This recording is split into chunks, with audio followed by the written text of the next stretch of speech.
Hello bitches, bros, and non-binary hoes. It's your girl Madi, aka Muds, and welcome back to my channel. As I'm sure most of you are, I too am a regular at my local Barnes & Nobles, and there's always this section where I always stop to peruse, but never long enough to take a book home with me. These orphan books are titled the blind date books. These books are basically just wrapped up in brown paper bags so you can't see the cover, and the only things that you do see are the summaries. You don't even see who it's written by. It really hammers in that concept of not judging a book by its cover, which, let's face it, we all do it. It's the reason why none of us actually dare to step out into public with those naked men, Fabio ass looking romance covers. Because, like, everyone's gonna judge you. I know I would. And I fucking read fan fiction, okay? Like, I am trash too. But at least I'm doing it in private on my phone. Anyways, walking past that section always makes me wonder, is it worth it? Can I work it? Can I drop my thing down, flip it, and reverse it? Hey! I'm low-key really hoping that a manga is going to be in one of those books, but I highly doubt it. But we'll see. We never know. And with that said, let's go to my local Barnes & Nobles. There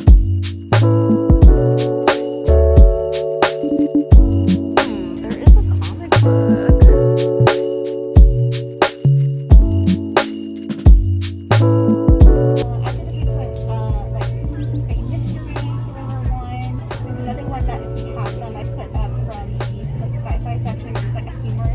Yeah, oh, love that. Okay, I am back. I picked out 4 books. Honestly, I really wanted to get a 5th one because there was a summary for this YA fantasy that was very intriguing. I did not get it, but I took a picture of it. So who knows? If I just am in the mood to read something, I'll look up the IBSN. They're pretty thick books. This one is a fatty, and she's also the one I'm most interested in. I think I'm going to open the one I am most excited for rather than prolong the wait. And it literally only says, I've never enjoyed reading a book as much as I enjoyed this one. An actual quote from a Barnes & Noble's bookseller. Without further ado, let's open this shit up.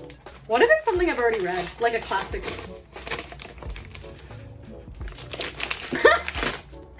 I have 100% already read this book. That's so funny. I kind of had a feeling it was a classic for some reason. Maybe because it was cheaper than all of the rest of the books and classics tend to be cheaper. I will reread it again because I have not read this book in so long. So Little Woman is about 4 sisters. The 4 sisters are Jo, Beth, Meg, and Amy. I actually don't know the historical significance behind this book, nor do I really know the deeper meaning. I just kind of remember it's like a slice of life type of story. You see them progress and grow up, and that's pretty much the plot. And it's so funny too because I had just been seeing on my TikTok For You page all of these people using the audio from the new movie. Oh, I guess it's not new. I think the poets might disagree. Well, I'm not a poet. I'm just a woman. I remember my favorite March sister being Jo, I think, who's also a closeted lesbian. Fight me on that one. She is a closeted lesbian. Fuck your zodiac sign. Which March sister do you most closely relate to? I used to have all these hardcover classics that my mom bought me in bulk, and so I just read all of them. I distinctly remember always coming back to Little Women and Heidi. And yet I don't remember much. Why is that? Is it the trauma? Is it the ADHD that is the cause of the gaps in my memory? Who knows? Also, I feel like no one talks about Heidi. Is it not a classic anymore? I have an English degree. I should know this. Okay, well, without further ado, let's get to reading. It's currently 1:04 a.m. and I just finished Little Women. I have a lot of mixed thoughts. For one, the most prominent thing that I noticed upon rereading this book for the first time in, I think it's been over 10 years, was how religious it was. I was just like, I do not remember any of that. I mean, this is 1800s America, so I really shouldn't have been surprised because, like, what the fuck else do they have going on in the 1800s besides scarlet fever, which As a child, all of those religious illusions just went straight over my head. I grew up Buddhist, so any and all biblical allusions in any of my stories that I read growing up completely did not register because I literally had no idea. And I didn't learn the concept of organized religion until maybe like 5th grade, but that's a whole other story. There were so many moments also where I was rudely reminded of how thankful grateful I am to not have been born in the fucking 1800s. Like, Jesus fucking Christ. I mean, I'm saying this also as like a woman and a person of color, so I wouldn't have fared well anywhere. But like, it's just a double homicide. There were a lot of things I remembered, as well as a lot of things that I forgot. Like, for one, my ship for Joe and Lori came with such a vengeance. Like, I was utterly taken aback by how much I shipped them this time around reading. But I was reading this blog post. That's how deep I got into this fucking love triangle. It talks about how Lori's proposals to Joe were all about him. And there was one point in Lori's proposal where I just literally laughed out loud at the temper tantrum that he was throwing. There's a part where Joe asks him where he's going, and he goes, "To the devil." Like, okay, this is a lot of big talk coming from a guy whose name is Teddy. I do believe they're soulmates in kind of a way, a platonic way, because I understand why Joe would never love him, and you can't force attraction as much as it makes for great shipping content. And let's face it, Joe is just compulsory heterosexuality. That's the term in its full. I mean, she's definitely queer at the very least. I do know that Joe was meant to serve as a self-insert for Louisa May Alcott herself, in that Joe was never meant to marry. At least that's what Alcott originally intended, to reflect her own life, because Alcott herself never married either. And when asked upon her spinsterhood, she explains in an interview, "I am more than half persuaded that I am a man's soul put by some freak of nature into a woman's body, because I have fallen in love with so many pretty girls and never once the least bit with any man." Which makes me really sad. It makes me sad that she felt like she was some freak of nature. And it just makes me sad that she couldn't love who she wanted to love, and she felt like she didn't belong, and she died feeling like she didn't belong. Like I said, Joe was sort of autobiographical for Alcott, and in the later chapters, Joe talks a lot about how lonely she is and how she longs for partnership and didn't feel like she could ever find it anywhere. And I'm sure that these spinsters and women that never ended up marrying because they felt like it wouldn't be true to themselves, I'm sure they also felt these pangs of loneliness and aching for belonging and partnership, but could not receive it in the way that they wanted it from other women or other people. Anyways, I've been talking about this for way too long. It is now 1:50 a.m. Maybe I should open the new book. I need to put on my glasses for this. I can't fucking see. This book very much gives me Jo March vibes based on the summary, so I think I'm going to read it next since I'm kind of in the mood. And the summary says, "This novel centers around an Asian American woman who defies the expectations of, well, everyone to imagine a life of her own making." And there's an asterisk that says, "This is the first novel from this author." All right, let's open this baby up. What if I read this book too, though? Actually, no, this is the first novel by this author. Oh, okay. The avocado! Thanks! Damn, Wei Wang is a graduate of Harvard University, where she earned her undergrad degree in chemistry and doctorate in public health. If that doesn't scream product of Asian parenting, I don't know what does. Hi, it's Editing Midi here, and her name is not however the fuck I was pronouncing it. It is Waiki. I know this because I literally looked up interviews of her afterward. Please forgive my butchering. Names are a very touchy subject for me too, so I feel especially shitty. She's very pretty. I'm always excited to read something by an Asian American author, even more so from an Asian American woman that is way fucking smarter than me, clearly. I have really high hopes for this book.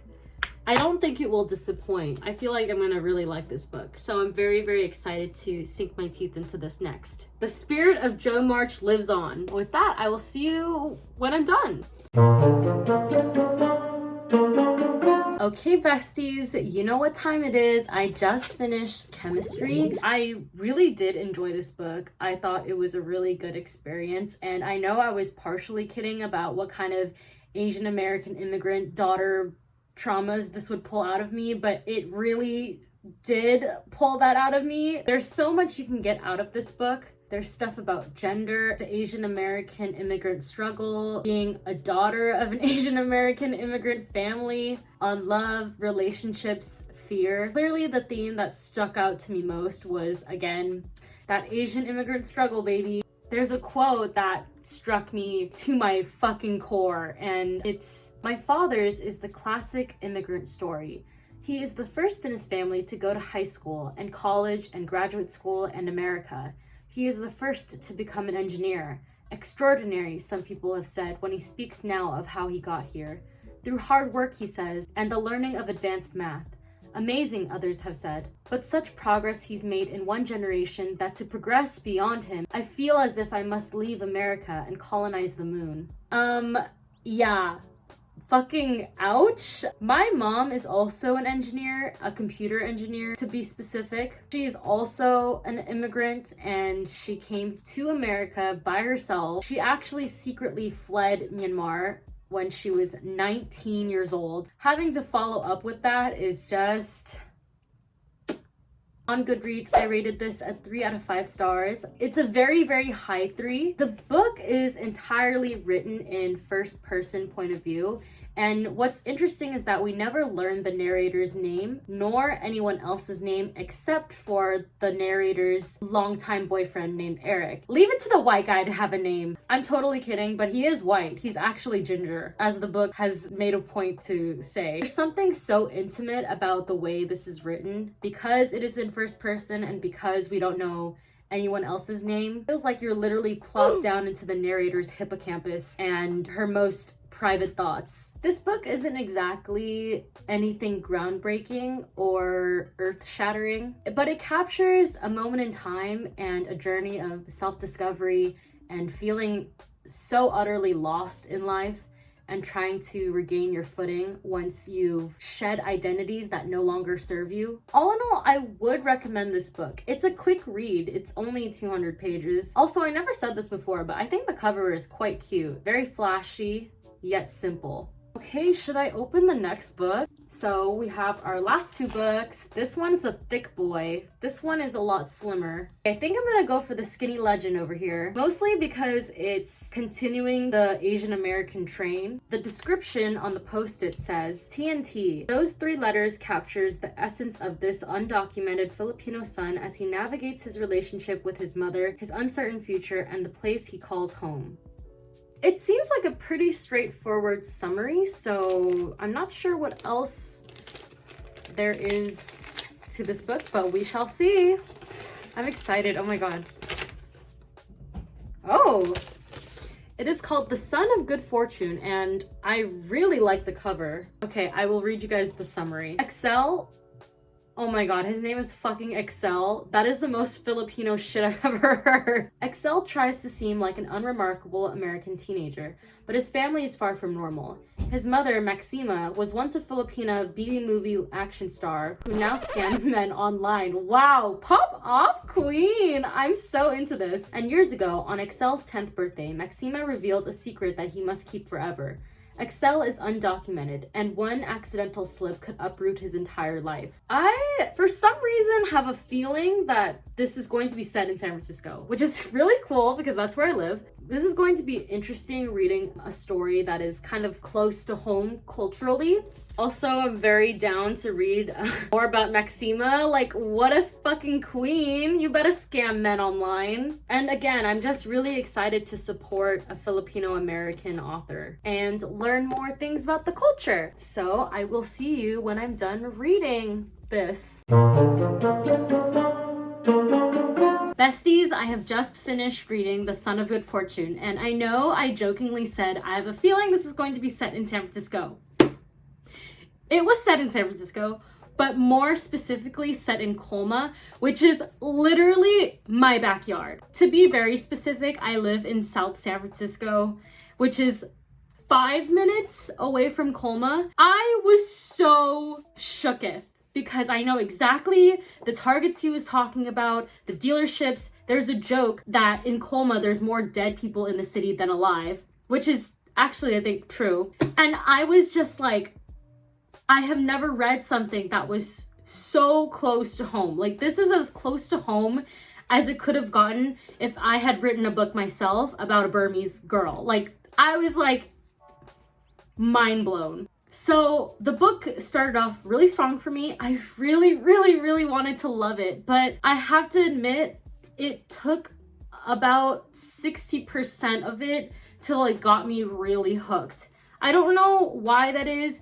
I think it might be the slow build up, which I don't normally mind, but I think Excel is just kind of boring. I think that his mother, Maxima, is so interesting. Like, the fact she's out here scamming these white ass men, like, pop off queen. Also, these white men are looking to feed their white savior complex, so I don't really feel sorry for them. They're literally frequenting websites called goodfilipinas.org and shit like that, so... But yeah, like, I don't know, it just wasn't...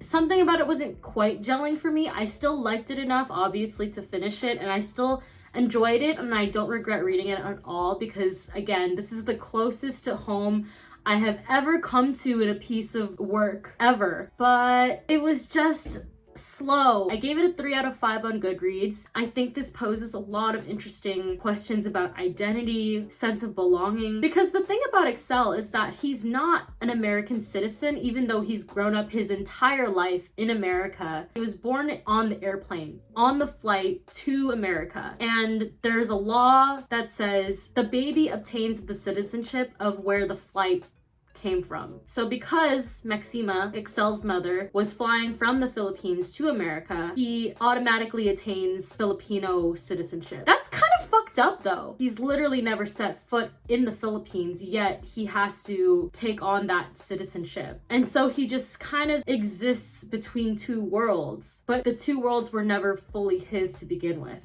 Okay, well, with that said, we're on to the very last book, which is this old boy, and it's a YA historical fiction. I haven't read historical fiction in years, I think, much less a YA historical fiction. Honestly though, each of the books have been banger after banger, and probably would have never read any of them except maybe chemistry. Barnes & Nobles, you have yet to disappoint me fully. This historical fiction novel takes place in the winter of 1945 in Poland during World War II.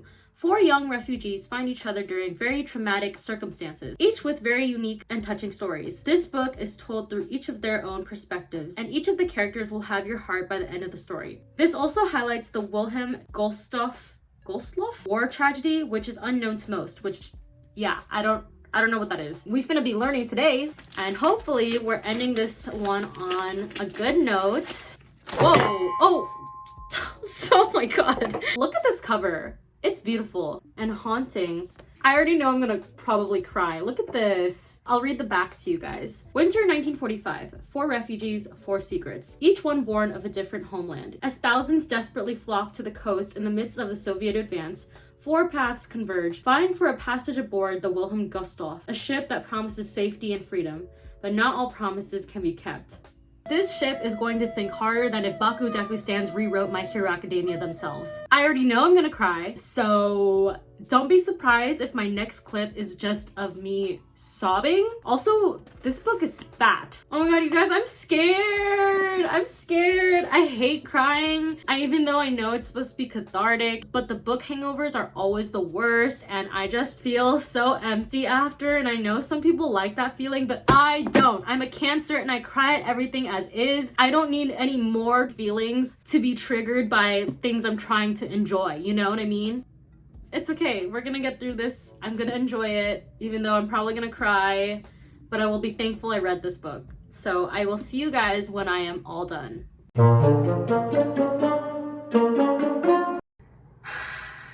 This book was probably my favorite out of all the ones that I had read during this little experiment. Once again, shout out to Barnes & Noble's workers, y'all know what's up. This book was just so heart-wrenching. So the 4 characters that we are reading the perspective of the novel through are a young man from Prussia, a nurse from Lithuania, a young girl from Poland, and a Nazi soldier. So there's a lot of different perspectives of World War II involvement that I have never really read about.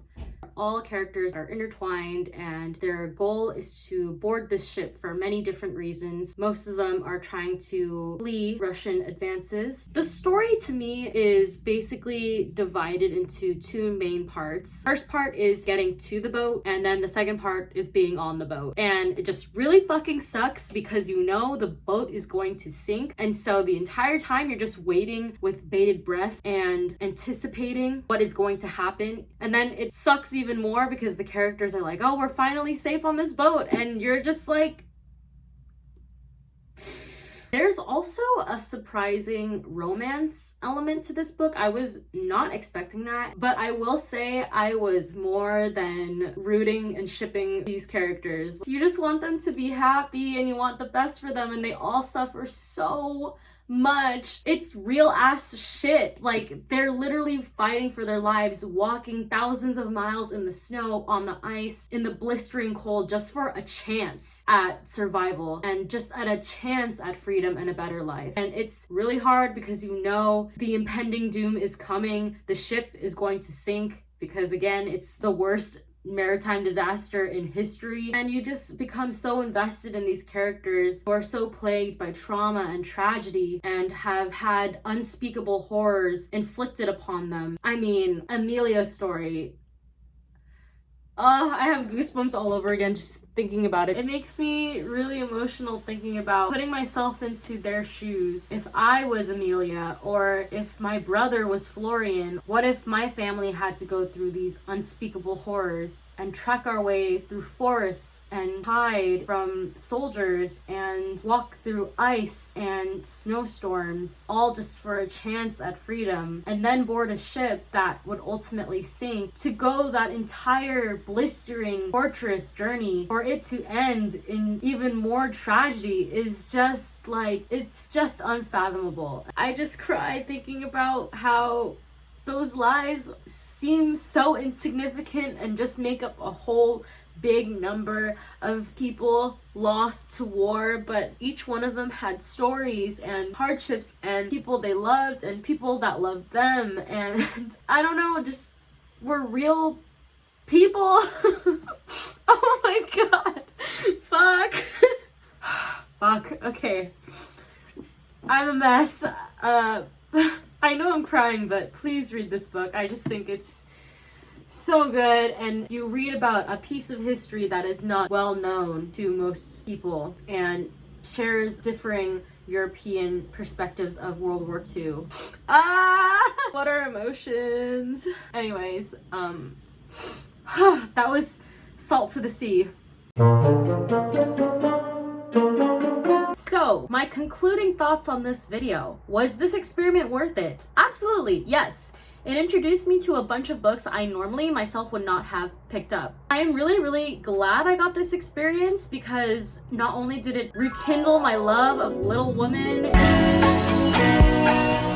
and give me a dose of nostalgia in that way, but I was also introduced to new, profound Asian American authors and new stories and perspectives, and even cried. Like, what the fuck? I was not expecting to cry in this video. And low-key, the night after I read this book, I stayed up till 3 a.m. just thinking about the characters and the story and how much I was just wanting them to be happy and like envisioning their future and wondering what happened to them afterward. This is where fan fiction comes in, y'all. It starts with just thinking about their future and then ends with you writing and posting a story on AO3. If I had to rate these books from least to favorite, and least is not bad, it was just the least out of this amazing lineup of books. I think Chemistry was my least favorite and Salt to the Sea was my most favorite. If we're talking in terms of profound impact, I think Salt to the Sea takes the cake for sure. And I think it just goes to show that this exchanging of ideas and books is so priceless, and we often get that on BookTube, but it can also be found in the most unexpected pockets of places.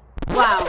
What a way to turn this into a moral of the story. But anyways, I hope you guys enjoyed watching this video as much as I enjoyed making it, and let me know if you would like to see this again. I hope to catch you guys next time. The end.